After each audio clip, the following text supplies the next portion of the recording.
Hi everyone, welcome to my channel. In this tutorial I'm gonna show you how to use the box mask.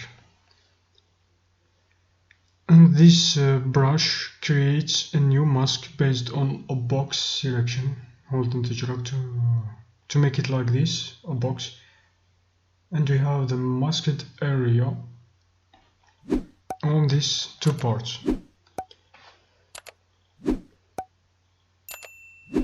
For example, let's go to apply some other brushes like this.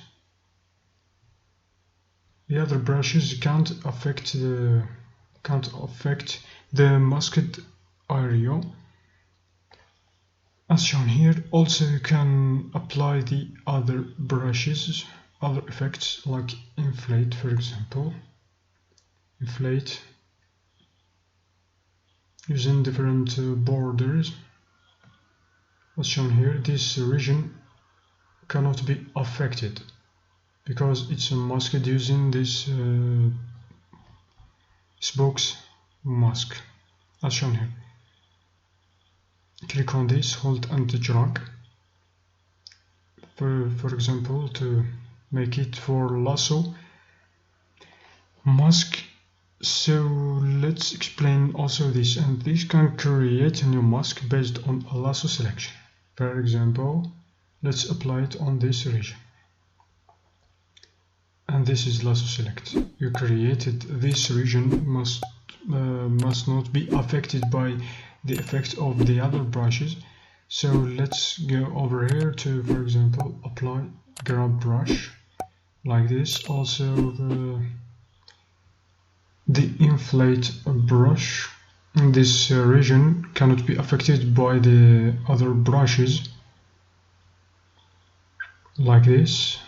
So let's rotate. We have this region is not affected by the other brushes. So let's go ahead also for the third option. For the box mask we have lasso, and also we have a line mask. For example, use this region like this to mask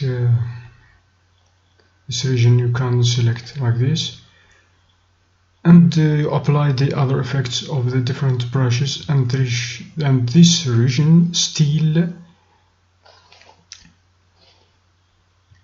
not affected by the effect of the other brushes used. And that's it. Here we have also the usage and the controls. Flip F changes the side of the line that can that the two creates a mask.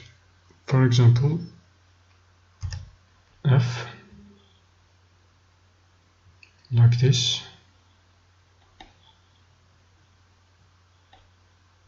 Can change effect using, and the snap control constraints the rotation of the line to 15 degrees intervals.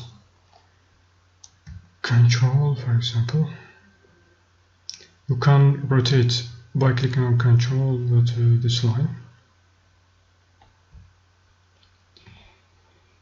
And also we have control space bar. What can this effect do?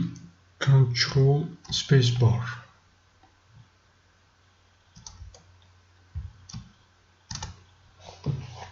Changes the location of the line, also like this. Rotate it again. And that's it for these three mask brushes: box mask and lasso mask and line mask. Thanks.